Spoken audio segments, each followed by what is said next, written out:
When it comes to video games, there aren't many game franchises that are as iconic and well known as Halo. Halo has become arguably one of the biggest franchises on the planet.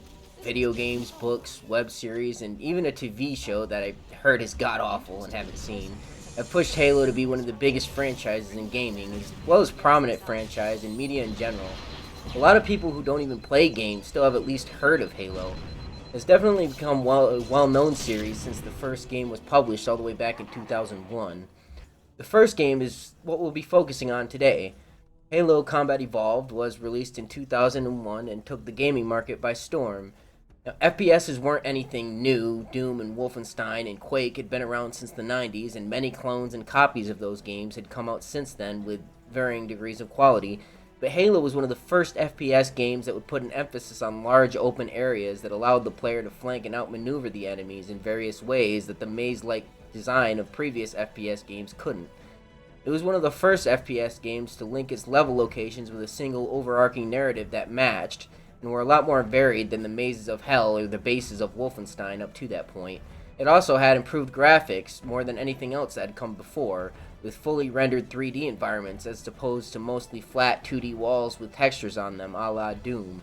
It was also one of the first console exclusives, being released exclusively on Xbox. Despite all of this, I've never played the Halo games, not really. I played a bit of Reach multiplayer way back in the 360, and I did play some of multiplayer on Infinite, but I didn't really grow up with these games like a lot of people have. With that in mind, I thought it'd be fun to go back to the original games for the first time in 2022 and see if they still hold up. I know there are a lot of retrospectives and stuff like that out there, but on top of it being from a completely blind perspective, I'm also going to structure it in a way that I feel hasn't been done to death in other videos. I'm going to go through each level, I'm going to take notes while I play, and give my opinion of each and every level after playing it for the first time. Now, there will be spoilers in this for a 20-year-old game, but honestly, if you're getting pissed off at spoilers from a game that old, I don't know what to tell you. I should probably also mention that I'm playing through this on the Master Chief Collection, a collection released on Game Pass that is the original 4 Halo games, plus Reach and ODST. They're pretty much identical to the original, just with the option of more modern graphics and optimization. I've always wanted to give these games a try, but honestly, I was kind of hoping to make this very video series on it, and I didn't want to have any experience with the games before I did, so here we are. I'm going to play Halo Combat Evolved for the first time in 2022, more than 20 years since its release, and see if it still holds up.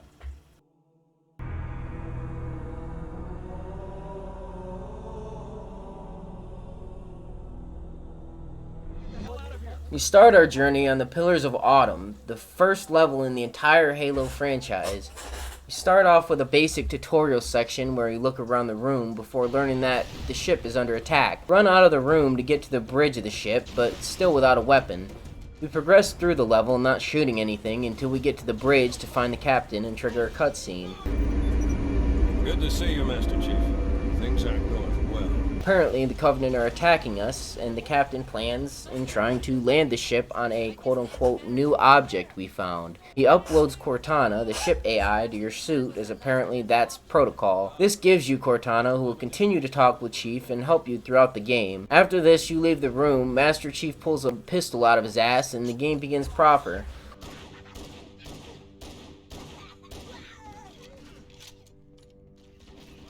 The gunplay in Halo is simplistic and dated, but still effective.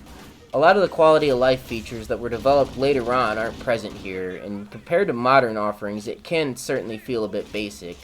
Things like vaulting up ledges, grenade indicators, secondary fire options, dual wielding, and much more aren't a thing in the first Halo. That being said, the gameplay still works, the guns still feel pretty good to use, and the enemies are varied enough to keep things interesting, at least at first, but we'll get to that much later. One thing that Halo was ahead of the pack on, however, was the enemy AI. The enemy AI would become widely praised throughout the Halo series, and while not as good here, it's still pretty good by modern standards, and completely unheard of at the time of release. Halo and Half-Life really did a lot to push FPS enemy AI forward, and I would argue is better than a lot of games that release nowadays. Looking at you, Far Cry.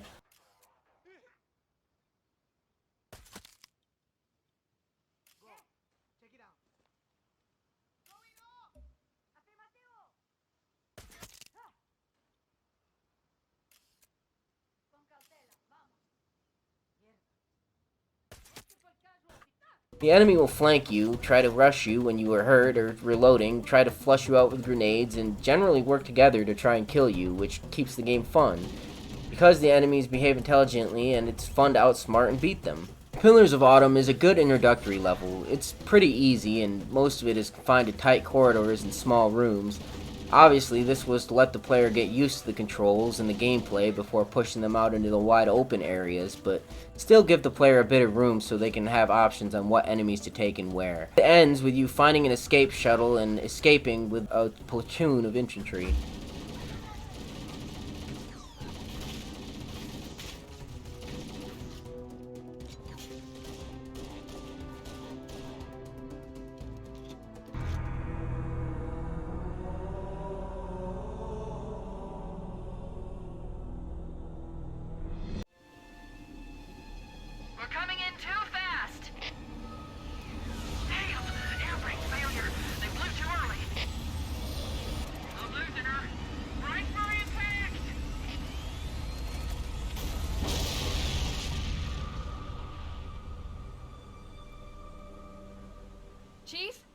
Chief, can you hear me?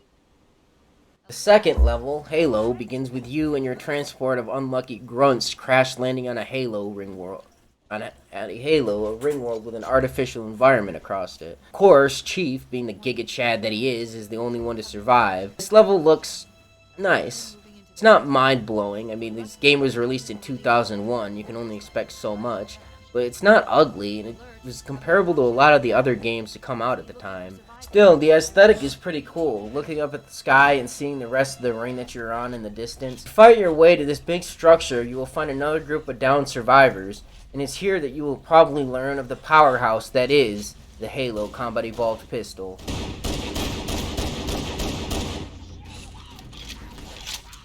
This pistol is probably one of the best pistols used in a game. Now, when you think of a pistol in games like this, you usually think of a crappy pea shooter that you swap out as soon as you get something better, but not this baby. The Combat Evolved pistol is the only gun in the game other than the sniper to have a scope, but unlike the sniper, it has a ton of ammo to use before you have to swap out. This allows you to sit back and just snipe with the pistol for large groups of enemies. And on top of all that, it has a pretty solid damage too. In fact, almost every gun in this game has some use. The weapon selection, while admittedly pretty small, doesn't have any crappy weapons or weapons that aren't fun to use. I use the pistol to snipe at enemies from this structure, saving the survivors that I can before continuing on to the first vehicle segment of the game.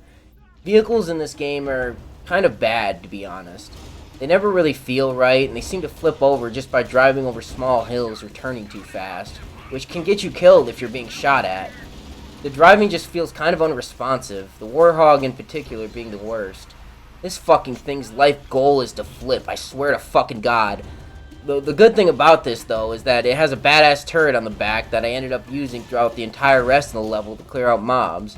Not sure if I was intended to be able to do this, but even on Heroic, which I heard the game was balanced around, the enemies here are giving me a run for my money. Me and this soldier I picked up with the Warthog continue to set up when I see a crowd of enemies, so the NPC fucks them up with the turret while I'll go in and flank with my guns. Again, probably not intentional, but being able to do stuff like this was almost unheard of in FPS games until that time, especially since Halo was one of the first FPS games to have drivable vehicles. Even though it's not much nowadays, I can definitely understand why people would have been impressed with this in 2001. All in all, level 2 Halo is a pretty solid level. It opens up the field to larger battle arenas and gives the player the first taste of vehicle combat. The only complaint I have about this level is that it does go on a bit too long, and it does look a little bit boring after a while. I mean, this green Windows XP looking area looks nice at first, but it doesn't really change throughout the level other than a brief underground section. So the level probably could have been shortened a bit, but all in all, it's still pretty solid.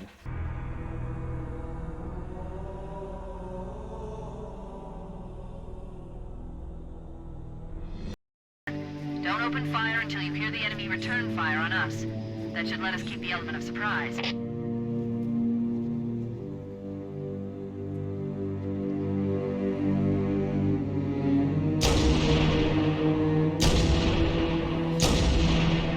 Level 2 ends with us finding the location of Captain Keyes, the captain of the ship that went down in the first level.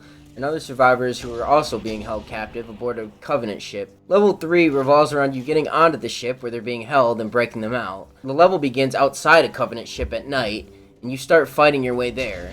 After making our way to the Covenant ship, we encounter our first hunter enemies. Now, these enemies are conveniently next to a full auto energy turret that can make short work of them, so they give off the wrong first impression. But these guys are one of the toughest enemies in the game. You're supposed to shoot between their armor to kill them, but I ended up just throwing stickies at them and blowing them up most of the time. They can be a real pain in the ass to kill without grenades or explosives, and some guns like the Needler don't do anything at all. The first ones you find goes down easy if you use the turret, but what comes after is one of the most annoying parts of the entire game. After taking out the hunter, you use a gravity lift to board the Covenant ship, and this is where some absolute bullshit proceeds to fuck you up the ass with no Vaseline. You in this tiny ass room and have a seemingly endless stream of elites with swords, who are also invisible and cloaked, to swarm you and fuck you. The first time I got to this part, I got here with a Needler and a Sniper, and I'm convinced that it's impossible to pass this room with that combination of weapons, because sniping won't work in a small ass room with the enemies coming at you from all sides, and the Needler won't home in on the invisible enemies, so it's borderline impossible to actually hit invisible enemies with it. Ah, see, dude, I can't see which direction they're turning, so I don't know what. Did I get that guy's gun? I'm trying to get this guy's gun because I don't have any weapons, and I don't want to waste the Needler ammo because I feel like I'm gonna need it when the other guy comes up. I can't. Why couldn't I go backwards? Why wasn't it letting me move back? Oh, I was trying to get that gun. God damn it. See, the problem is your fucking needles don't lock on at all when they're invisible, so you literally are just hoping and praying that you hit it. Dude, unreal. Unreal. You see how many rounds I pump into him and it just doesn't do anything? Where? I don't...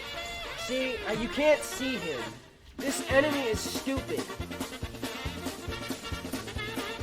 So yeah, dude, that's so much easier with the machine gun, I'm not even kidding.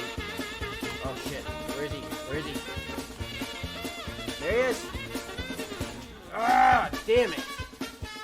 These waves of enemies they send at you are ridiculous. Yeah, see, why? What am I supposed to do there? How am I supposed to know they're coming? Because half the time they don't spawn over here. The other half, see, that time they did. But half the time they don't. See, and that's what I mean. If they come right for you when you're using this needle, you're fucked. And because I didn't bring the other one with me, I just have to hope and pray I can find one. This is just really stupid. Look at this. Just look at this. Hey, look at the needles just go all around him. It does nothing. You'd have to be right up in your face before the needler even works on it. And by then they just melee you and you're fucked anyway. So we're gonna restart. We're gonna not bring the fucking dumbass. That's so stupid.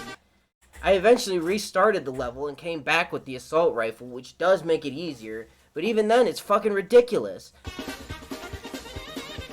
No! Dude! No! They can't spawn it right around the fucking corner! Come on, dude! How many of those fucking things could you possibly fucking spawn? Dude, the problem is you can't fucking see them! I'm looking 360, and I can't find the fucker! What the fuck? Where? Dude, what the fuck? Where the fuck did that shit even fucking come from? You try to backpedal to stay away from the sword guys, and then they swarm you from other directions and kill you in one hit anyway. I was stuck on this part for hours. I almost got so fed up that I gave up on this video. The only absolute bullshit so far, and it almost makes me hate this level just by itself. On top of that, when I finally managed to get past that room, I did it with very little health, which doesn't regenerate in this game, by the way, and I had to fight through quite a bit of enemies in level before I finally managed to find a health pack. Now, this was almost as bad as the room before, but I didn't want to restart to try to beat it with more health because I barely beat it the first time, and I didn't know if I'd be able to pull it off again. Having very low HP means you can take less shots after your shield depletes, which is a problem when the game decides to be stingy with health packs, or puts health packs out of the way somewhere you wouldn't think to look. It doesn't help that they're small and easy to miss. Overall, the health system in this game is just crap, honestly. It doesn't add much to the game, and it's, in my opinion, it's just not worth the frustration that it causes. The rest of this level is pretty good. A nice mix of corridors and large empty rooms with cover strewn about. Just classic first-person shooter gameplay. And the difficulty on Heroic, while a bit hard for me, is still reasonable. That is, until you eventually find Captain Keyes and the hostages, and it turns into one of the most dreaded things in gaming history. An escort mission.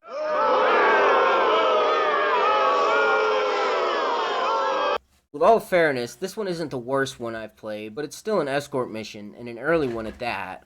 All of the soldiers are disposable, but if Captain Keyes dies, it's back to the checkpoint. What really chaps my ass is that if he dies, Cortana says, oh, with him dead, we have no hope of defeating the Covenant, or some bullshit like that, which is obviously untrue given what happens later on in this game. Fuck Captain Keyes. He can only take a few shots, and of course enemies like to target him. Luckily, at least for me, he didn't really seem that stupid, and for the most part he tried to hang back instead of charging into battle, which I was appreciative for. Still, it took me a couple of tries to beat this part. I had a lot of good luck just playing the tank in the MMO and drawing most of the enemy fire my way and beat it that way. The level ends when we finally find a ship to escape on. Level 3 isn't the worst level in the world. The beginning part before you get onto the ship is pretty good. A lot of the ship parts before the escort part is excellent. But the parts in this that fucking suck really fucking suck. I'm not exaggerating when I say that the sword room is probably one of the most frustrating rooms in this game. It might be the most frustrating room in this game. The level can be stingy with health packs, which can make it frustrating. Overall, high highs, but really low lows, leading to an overall mixed bag.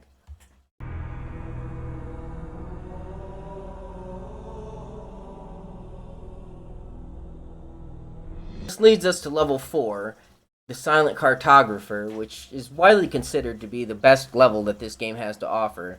And I gotta say, after playing it, I completely agree. This level is actually really fucking good for the most part. It starts out with one of the coolest sequences of the game, with the badass iconic Halo theme blaring for the first time, while you and a platoon of infantry storm a beach and take down a whole garrison of enemies. Now, for 2001, this part slaps.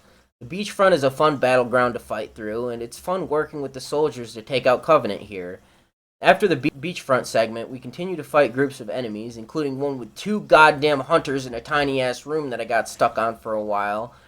We make our way into the ruins and realize that this game isn't done kicking ass as even more badass music comes on. The ruins are pretty fun to fight through as well. It's a mix of corridors and small rooms that's tough but not ridiculously hard. And the rooms have just enough cover and enemies to be fun. The Silent Cartographer is a brilliant mix of cool set pieces. Well, I mean, as cool as they could be in 2001. Fun gameplay, badass music, and fun combat areas. Definitely a highlight, and I can understand why this level is so highly regarded.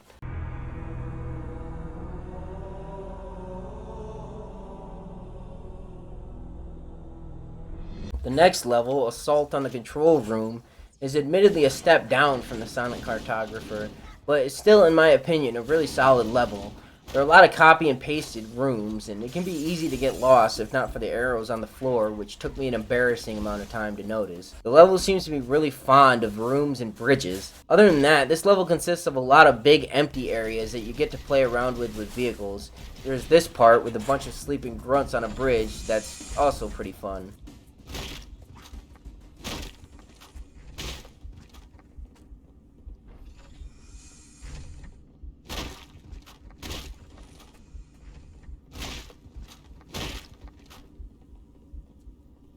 The only issues I have with this level, other than the copy-pasted rooms and bridges, is a couple of wide-open areas at the end. You see, there's a lot of wide-open areas in this level that give you some wide-open space to move in, and they usually pack those areas with enemies and vehicles and have a spare or two for you to use. Towards the end of this level, however, they start putting you in these areas without a spare vehicle to use, or they just put it behind a bunch of other enemies that are in vehicles. Now, this was before you could hijack enemy vehicles while in use, so these parts can be really fucking annoying. You sometimes have to get lucky. I remember being stuck on one of these areas with 2 ghosts and a banshee for over an hour, and I eventually beat it with a lucky grenade that knocked the enemy off their ghost without destroying it. Then I had to make a quick mad dash to get to the ghost while taking shots from the other one to get to it before the other dude got up from the grenade. There was another part on this level with two Banshees that were similar, until I realized the badass Combat Evolved pistol can take these things out in like 3 shots somehow, even though every other weapon in the game other than rockets don't really do anything. Guess I should have never doubted the sheer raw power of the Combat Evolved pistol.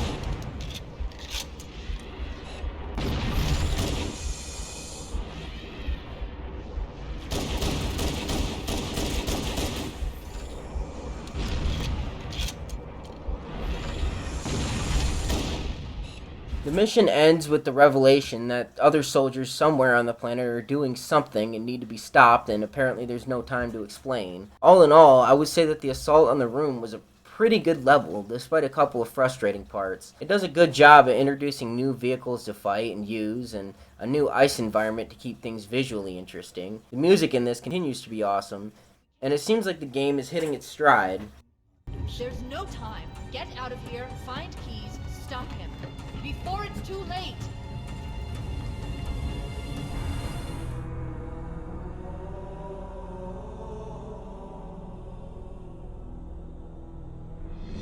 Level 6 begins with us touching down in a jungle area, which is the last known coordinates of the soldiers and apparently Captain Keyes.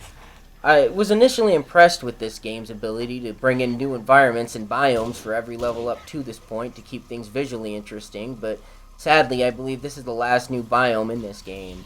Still, pretty interesting that even back in 2001 they put more of an effort into keeping things visually interesting than a lot of game devs do nowadays, even in this very series. As though I haven't played the campaign part of Infinite yet, from what I have heard and seen, that game takes place entirely in one biome, despite taking place entirely on one Halo ring, just like this one does. I just thought it was interesting to point out.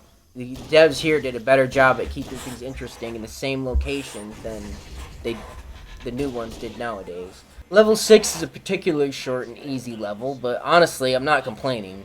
This level is a lot of narrative and world building, and the enemies you do fight here are pretty easy and a cakewalk compared to the Wraiths and Banshees that you were forced to take on in the previous level. In the middle of this level is probably the longest cutscene in the game, showing UNSC people and Captain Keyes getting swarmed by weird tentacle things the game calls Flood. Now, I did know about these things vaguely just from hearing people talk about them online and reading Reddit and forums and stuff. But in context, if I hadn't known, this probably would have been a pretty good twist. This marks a turning point in the game. Until now, there were hardly any cutscenes or world building or focus on narrative at all, really. From here on out, the game makes an effort to engage you in its narrative with twists and turns and overall a lot more dialogue and intrigue. It's not just a generic humans versus aliens war anymore. Now there's something bigger at play, and from here on out, the game does a good job at drip-feeding you info about what's going on without giving it all away and ruining any suspense. This also marks a turning point where you'll be fighting Flood enemies, starting for the first time the latter half of this level, and at first I thought they were easy. Most of them just charge at you with reckless abandon and are pretty easy to gun down. If only I knew what I was in for with the next level, oh god. Overall, level 6 is pretty good. Easy, sure, but the narrative, unique environment, and new enemy types make up for it. It also isn't very long, so it doesn't overstay its welcome. Very solid. Unlike the next level.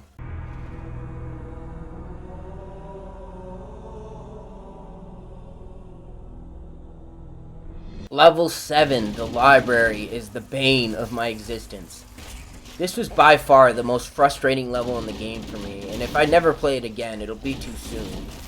It starts with 313 Guilty Spark, some weird robot-looking thing that looks like a rip-off personality core from Portal, although this game predates that, so I guess Valve ripped this off. I don't fucking know. Anyway, he teleports you into this machine area in the Halo somewhere that admittedly looks pretty neat. It's the same mechanical ship environment you've been seeing, but the lighting gives it some interesting visual flair. If nothing else, this level is cool to look at. The problem is that this level fucking sucks. It just swarms you with constant swarms of enemies like a Left 4 Dead game, except some of them have weapons, and you constantly run out of ammo shooting them because there's fucking so many, and you don't have time to look for more ammo or weapons on the ground, because if you stop for a second, you get swarmed. This level does a lot of clown car bullshit with vents, so if you just stand around and keep killing Flood, it won't matter, because they're just going to keep spawning. You have to run through and follow Guilty Spark while these things swarm from all directions and try to hit the ones with guns because, of course, some of them have guns. Let's just give some of them fucking guns. Why not? Luckily, the Flood with guns can't aim for shit and are easy to strafe around their gunfire, but if you do that, the melee Flood enemies kill you anyway, so what's the point? Most of this level is just hoping and praying. Hoping that you can quickly find more ammo before you run out. Praying that your grenade blasts don't knock one of the exploding Flood enemies near you so they can just blow up in your face and take out your entire shield bar with one hit. Because of course, they won't just die when the grenade explodes next to them. They'll wait until it ragdolls them into the air and they land right next to you, and then they'll explode. And of course, most of the time they will land right next to you and they will fuck you. Hoping and praying that at least some of the Flood target the Sentinel bots instead of you. Hoping and praying that you take down the rocket guys before they fire, because if you try to stop and aim to focus them down, you get swarmed. Hoping and praying that the checkpoint system actually fucking works, because the checkpoint system in this fucking level is broken, and oftentimes the checkpoint won't activate for stupid, nonsensical bullshit reasons. It's just bad. I hated this level. Remember the sword room from level 3? Well, this level has a room that gives the sword room a run for its money. See, the game turns into Destiny at multiple times throughout this level, and you're stuck behind a locked door waiting for 313 Guilty Spark to open it. Now, one of these times you're stuck in this tiny-ass room and expected to deal with the absolute bullshit onslaught of Flood. Now, there are health packs scattered throughout the room, but because they're so small and I wasn't looking at the fucking ground, I didn't see them. So I was stuck in this room for probably an hour and a half with 1 bar of health, dying again and again and again because I didn't know there was health packs in this room. Enjoy this montage of me failing.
So, yeah, another example of the HP system fucking me up the ass. And this level as well, just frustrating. A bad level with annoying enemies that aren't fun to fight, that isn't even saved by the admittedly good twist and cutscene at the end.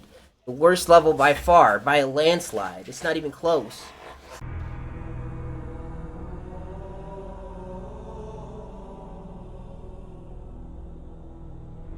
Level 8, To Betrayal, starts out with another decent cutscene with some pretty good music and some pretty good gameplay. There are a lot of weapons to be found on this level, from snipers to plasma rifles to the God Pistol, and the areas to fight through are pretty fun given how many weapons and options it gives you. I was thoroughly enjoying it until the floods show up. Now, I don't know if this is controversial to say or not, but I'm just gonna say it anyway. The flood in this game are just plain not fun to fight. All the strategy and planning that you use when fighting the Covenant goes out the window with these guys, as they all just charge you for the most part, so the gameplay mostly consists of just holding forward or back and firing. It gets tedious and it wasn't very fun to begin with.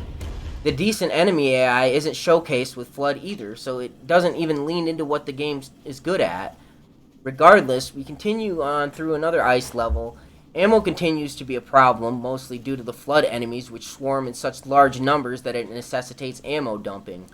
The problem is, sometimes the game won't spawn any of the Flood with guns, so when you run out of ammo from shooting them, you don't have any other weapons to grab.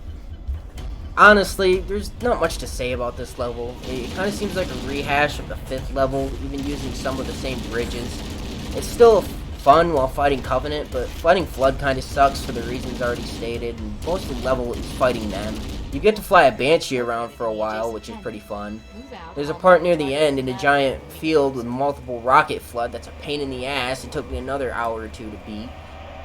Either way, the narrative holds it up a little bit, and the Banshee section is admittedly something different, so at least they're trying. I would say this level is okay.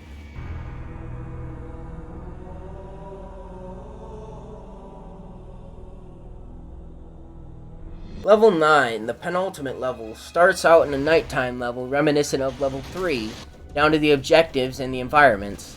Just like level 3, you start out outside at night, making your way onto a Covenant ship to rescue keys. Unlike the last time though, this level starts out with a small cutscene and a bit of characterization for Cortana and Chief, although small. It really does contrast with level 3, where though the objective mission is the same, the level didn't start with a cutscene and had very little fanfare. As I have said, this game is a lot more narratively focused after level 5.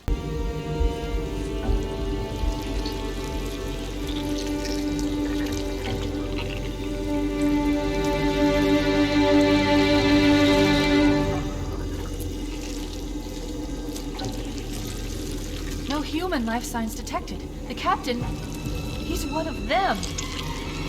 When you get to Captain Keyes, he isn't looking too good. Honestly, and maybe this one makes me horrible, but I was kind of happy that he was dead just because I meant that I wouldn't have to play another fucking escort mission. This level was pretty good. It wasn't frustrating in some parts like some of the others were. I also learned that the shotgun in this game is fucking ridiculous, particularly when the game swarms you with Flood, which it loves to do in the latter half of this game.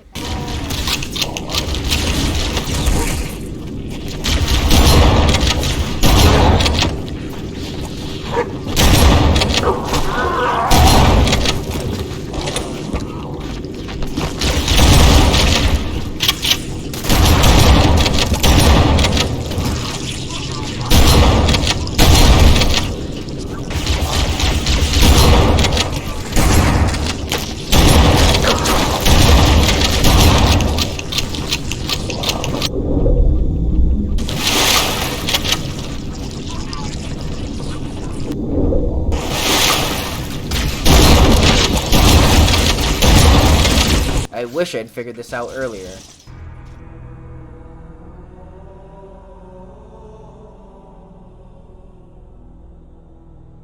It'll hold. We're not gonna make it! We'll make it. Pull up! Pull up! You did that on purpose, didn't you?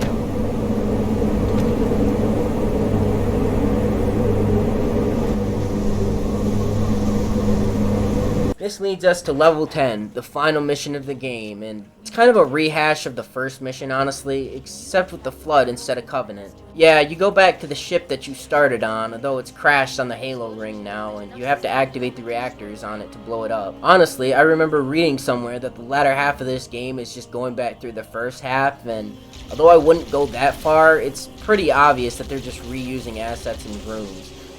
I know it's the first game, and I don't know what the development was like, but it does seem a bit rushed.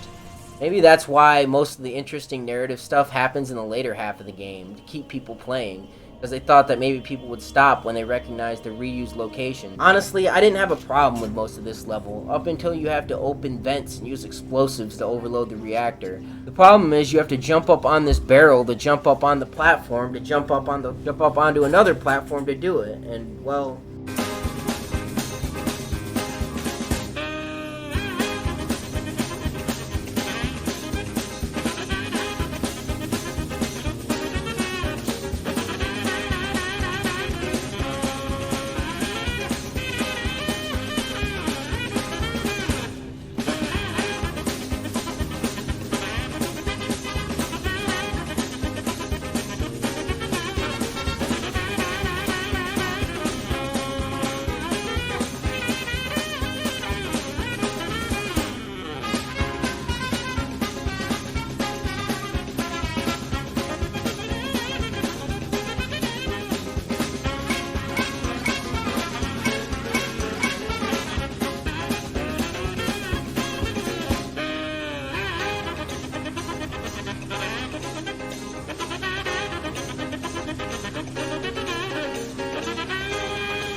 I know it may look like I work at Kotaku or something, but the jumping in this game feels really fucking weird when you aren't on a completely flat surface.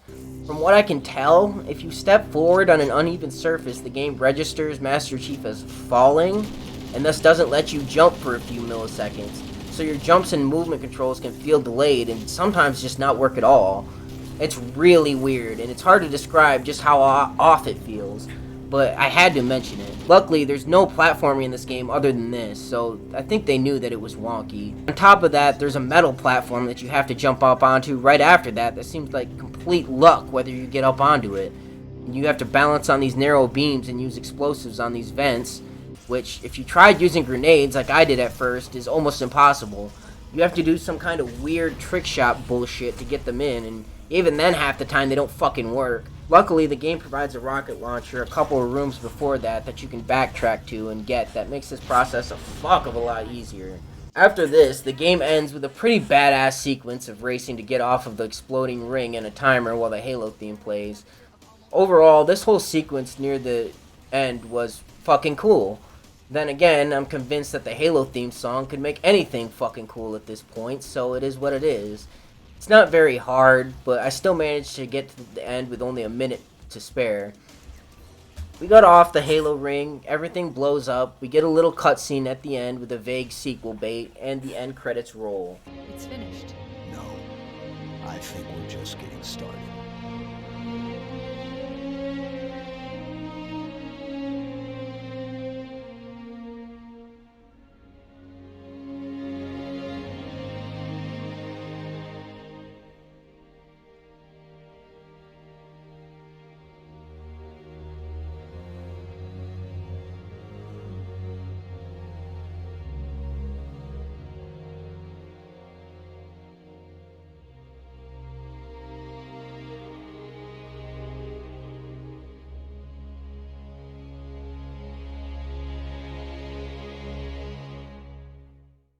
So overall, does Halo Combat Evolved hold up in 2022? I gotta say, yeah, but also no. It is still fun to play. I mean, the base for the gunplay is there, and half of the enemies in the game are still fun to fight despite its age. However, some of those level design issues, the annoying flood enemies, the HP system, and lack of quality of life features do lead to a bit of frustration. I think the game still does hold up for the most part, but it certainly is aging. Being one of the first mainstream first-person shooters, a lot of what it does was new and novel at the time, but nowadays is just stuff that we've already seen, albeit that the game does do them really well for the most part. The high points in this game are really high, but there are some crushing lows to this. The library brings the game down a bit just by itself. Still, I think there is more good here than bad, and I think it's worth playing this if for nothing else than to play the series' humble beginnings and get context for the later games. So this is going to be part of a 4 or maybe 5-part series, and I don't know, and I want to know, what are your opinions on the original Halo, especially from you Halo vets out there. What do you think of the original game? Has it aged like milk or wine? Am I an idiot who doesn't know what he's talking about? Or do you just want to tell me I suck at first-person shooters? I know. Either way, like or comment, sub if you want to see the rest of the series that's coming soon. This is Faded Zephyr, signing out.